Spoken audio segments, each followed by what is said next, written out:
Right, so Season 13's finally arrived, so that means Newcastle has finally joined the Apex Games. Not only did Newcastle join the Apex Games, we also got a couple legends who got a couple buffs, and some others that have been totally ignored, which absolutely changes the meta for Season 13. Hey, how's it going? I hope you're having a fantastic day, and welcome back to the channel. If you're new here, I'm Dominate, and again, welcome to the channel. I post every other day to help you become an Apex legend, so that is something you are interested in, then make sure you go down below and drop a sub. Now, if you've never seen a tier list before, we do many on this channel, and if you want to see all my tier lists, I'll have a playlist in the description down below if you want to check that out. Now, if you don't know what a tier list is, we start off from C tier all the way to S tier, C tier being the worst, and S being the best. Now, a legend tier list, I always start off at C tier because I truly believe that no legend is bad. If a legend was honestly horrible, they would get massively changed, or they would just be straight up removed, or wouldn't have been added into the games at all. Now, obviously, I get the argument every single time that their legend is the best if they're played in the right hands, but that goes for every single legend. So today we're going over the actual legends and their base equipment too. Don't forget that this video also has chapters, so you can skip down below to see what your favorite legend is instead of sticking throughout the whole video. So without any more talking, let's get straight into it. So starting off at C tier, we have Mirage, we have Lifeline, we have Seer, and finally we have Revenant. Now, the main person to talk about here is Lifeline. Lifeline mains have been asking for a buff or a rework for a hell of a long time now, and she's just being absolutely ignored. When you get people coming in like a Newcastle, where he basically gets her old passive where you revive and you get a shield so you can't be shot when reviving, this makes Lifeline useless. If anything, Lifeline at the very beginning of the game with the revive shield, she was classed as OP because nothing could stop that. But because there's brand new legends into the game now, people getting changed, buffed, nerfed all over the place, if Lifeline got her old revive shield back, it wouldn't seem that OP anymore. Especially when you got people like a Mad Maggie who can just right drill straight through that. You have Octane Pass to fly over. You have Horizons, you have Valkyries who could just straight up go over it. You have a Crypto EMP who could realistically stop the revive shield. You know, you have a Rampart with Sheila. You've got all of these people who could effectively counter the revive shield from the Lifeline, but because it was classed as OP at the very start of the game and so they removed it, they haven't brought it back. And now it wouldn't seem like a bad time now to bring back that revive shield. The main reason why she's down here today is because of Newcastle. Newcastle is much higher on the tier as he is the brand new legend, and his passive just automatically just gets rid of Lifeline. There's no point playing Lifeline anymore. Now we have people like Seer down here as well, who can be good when it comes to Apex. He was absolutely OP when he first came out, but realistically now he isn't that good as a solo legend or as a legend overall. He is good for ranked. You can rank up with him really quickly. That's just because some of his abilities actually grant you assist points. So he is good for ranked, but him and his actual equipment is just rubbish. The only good thing that comes from Seer is his ultimate. But then again, if you're using Seer just to use his ultimate, you might as well be playing Bloodhound. Bloodhound gets Seer's ultimate as his tactical, and you get it so much quicker. So just to recap who we had in C tier, we have Mirage, we have Lifeline, we have Seer, and we have Revenant. So moving up to B tier, we have Rampart, we have Fuse, we have Caustic, we have Watson, we have Loba, and finally Bangalore. Now, one of the big people to actually talk about in this tier is actually Rampart. Rampart for me is at the very top of B tier.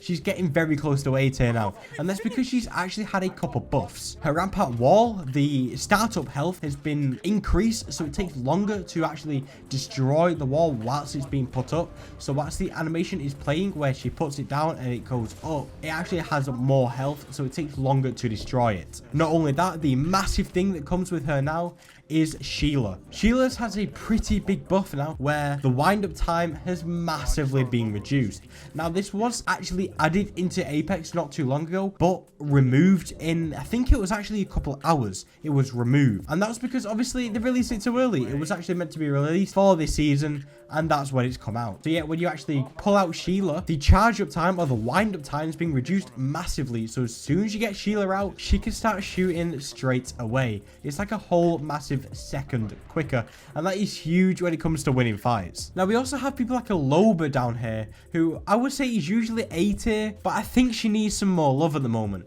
There's some things that could happen to Loba, which realistically she should already have. Some of the things I like to say is that she should be able to get respawn banners in her ultimate. If you are a Loba main and you really want some changes to happen to Loba, let me know in the comments down below what you believe should happen to Loba, because I believe there's already a lot of things you should be able to do as Loba which you cannot do whatsoever. So yeah, let me know in the comments down below what you believe Loba should be capable of. I truly believe she should be able to get respawn banners in her ultimate, because she can grab absolutely everything else apart from that. A Krypton drone can, but her black market can't. Bangalore is also down in B tier, and I believe again Bangalore needs a little bit of love. Bangalore, I always say this every time, Bangalore is practically bang average, but at the moment she is a little less. Bangalore is less than average nowadays, I would say. The only thing that's kind of keeping her going and keeping her relevant is that whole exploit where you shoot the smoke at the ground, and as soon as you shoot the smoke at the ground, you can see enemy players and they can't see you.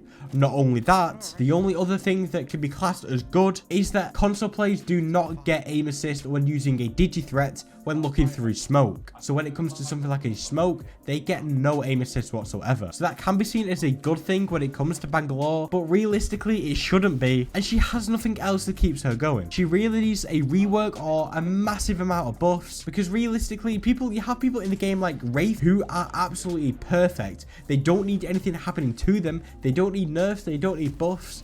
They are at an absolutely perfect stage in the game, but Bangalore was at that. I believe Bangalore was at that level, but now they're getting new players into the game, and it's been a couple of seasons now where she's really not being at her A game anymore. She needs bringing back up. And so for me, Bangalore is placed at B tier. Yes, we have people like a Caustic and a Watson. They are high B tier for me. I don't believe they're making it to A tier, but they are very good this season, and that's because of Ranked. Ranked this season, he's been playing on Storm Point and World's Edge, and these are the best maps to be playing these characters on. These maps are huge, and the way you rank up is by locking down areas of the map, making area of denials, all these little things, and these are the two best legends to be playing for that. But in the grand scheme of things and their actual abilities, these guys are placed down in B tier for me. So just to recap B tier for us, we have Rampart, we have Fuse, we have Caustic, Watson, Loba, and finally Bangalore. So moving us up to A tier now, and every single legend past A tier, so A tier and S tier,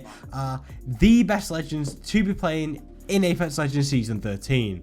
And starting us off in A tier will be the brand new legend Newcastle. We also have a Mad Maggie. Yeah, I'm a little bit biased when it comes to Mad Maggie, but you'll see what I mean in a minute. We also have Crypto, we have Wraith, Pathfinder, Ash, and finally Horizon. So yes, let's talk about the brand new legend Newcastle. So let me roughly go over his abilities and what kind of legend he is. So he is a tank legend. So he is a defense legend. He gets the fortified passive ability like a Gibby and a Caustic do. He gets that as well. His passive is what we mentioned earlier, matches lifelines. So when you revive people, you can move people whilst reviving them, and he also puts a shield up so you can't be shot when reviving. If that shield can be broken though. Not only this, when you are reviving, let's say the knockdown shield is broken, it also recharges as well. Not only does it recharge when it's broken, if you have a golden revive shield, when you're rezzing people, they will revive with more health than they usually would, as you do. And not only that, it won't get rid of it for you. You won't be downgraded to a purple knockdown just because you used a gold on someone else. You will only go down to a purple if you use gold on yourself. So that's really huge when it comes to Newcastle, is that knockdown shields won't go off his. So if you have a golden or a purple, you will be much better at Newcastle than you will if you're reviving someone if you had a grey knockdown shield. Golden revives don't disappear or don't get used up, or when you're reviving your teammate, it also recharges as well when it gets broken. So this is huge, and that's just the passive abilities when it comes to Newcastle. He also has tactical, which is the shield. He can deploy a shield which will float in front, and depending where you ping on the map in front of you, you can ping on the ground and the shield will actually redirect to wherever you ping. The only thing when it comes to this shield is that it can be broken. And then finally you have his ultimate where he leaps. I think the maximum is 70 meters in any direction, forward, behind you, left, to the right, diagonal, all those things. you can leap 70 meters in front of you, and once you land, you will place this massive wall, which takes a hell of a lot of damage to actually break. Not only that, it has a kind of like a Watson fence electricity to it, so if someone tries climbing over it or touches the wall,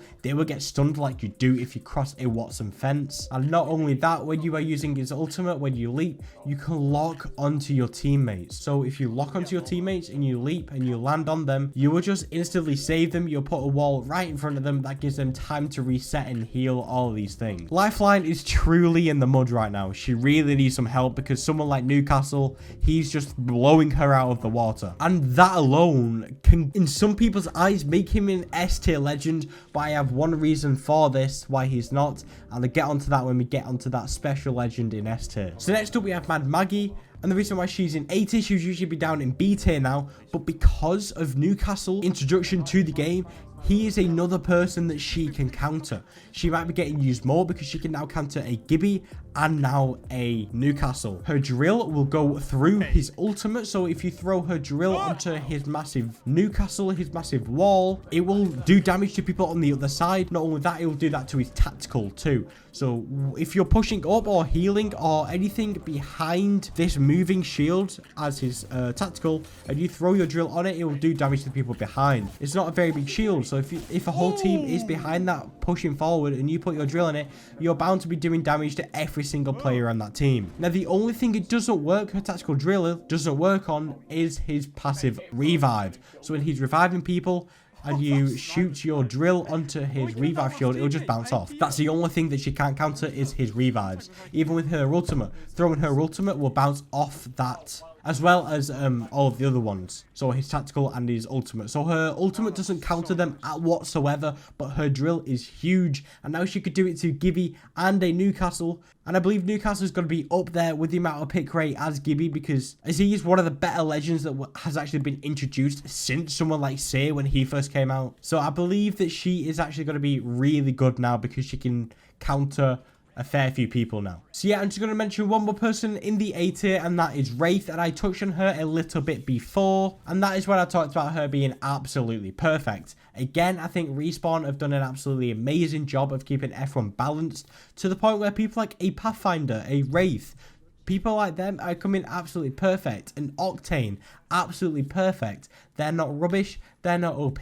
They are in the exact point that they should be, and makes the game absolutely thrilling to play. Like I said, they're not overpowered, they're not underpowered, they are absolutely perfect. And that is about it for A tier. Just before we get into S tier now, make sure you do go down below and drop a sub and hit that bell notification, because we're going to have a hell of a lot of videos coming up in Season 13, which you truly do not want to miss. Not only will you be notified when I post a new video, and you'll be up to date on how to become an Apex legend, you will also be entered into the next subscriber shoutout. And don't forget, subscribing is free, and if you do really want to, you can unsubscribe later. So starting us off in S tier will be the Bloodhound, the Gibby, the Valkyrie, and finally the Octane. Now, we have Bloodhound, Valkyrie, and Octane, which I believe are some of the most perfect legends to be using in the game. These three legends can make a killer combo.